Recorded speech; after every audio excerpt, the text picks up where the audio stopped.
I came back to life the day Cedric Greymont got drugged. This time, I didn't offer my body to him, I called his so-called soulmate instead. In my last life, I stupidly fell for the uncle who wasn't blood-related. When I found out he'd been hit with something strong, I ignored his plea to call Elena Humbert, and helped him myself. A month later, I was pregnant. He had to marry me. On our wedding day, Elena, who'd gone abroad to clear her head, got kidnapped and killed. Before she died, she called Cedric 199 times, begging for help. He didn't pick up once. Too busy sealing the deal with me later, he just stared at those missed calls, not saying a word. Then the day I went into labor, he locked me in the basement. I begged him to take me to the hospital. He just smiled, cold and empty, and watched me die screaming. The baby still inside me. Last thing I heard, if you hadn't gotten pregnant, I wouldn't have married you. I wouldn't have missed Elena's calls. You deserve to die. When I opened my eyes again, it was that same day Cedric was drugged, but this time, I knew better. Chapter Saint Vel, Lervea, Rain, call Elena, now. That line hit like a jolt. I was reborn. I grabbed my phone and dialed without blinking. Cedric was flushed, eyes hazy and burning. That look had wrecked me last time. Not again. I avoided his gaze and dipped out fast. She'll be here in 10, I said, already halfway out the door behind me. He growled something, sounded like my name. I pretended not to hear and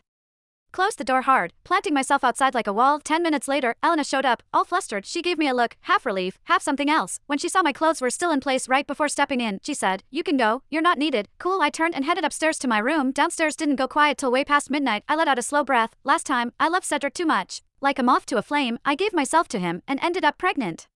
He married me because he had to. Then on our wedding day, Elena died out of nowhere. He lost the one he actually loved. After that, he went silent, until I was about to give birth. Then he locked me in the basement. I begged him to save our baby, even said he could take my life instead. It was his kid too, but he just stood there, watched us both die. Like that made things right. This time, I did what he wanted. Brought Elena to patch him up, and soon, I'd be out of this place for good. ******. Next morning, Elena showed up at the Greymont Mansion's dining hall. Cedric took a bite of brioche bread and potage soup, then dropped it casual. "Elena's my girlfriend now. I'm marrying her. Be nice." Then he pointed his fork straight at me. "Especially you. Don't cause problems for my fiancé." I just nodded. Elena flashed a smug little smile. I pretended not to notice, pushed my plate aside, and stood to leave. That's when I heard Elena start to sob. "Cedric," she sniffled, "does Rain not want me here?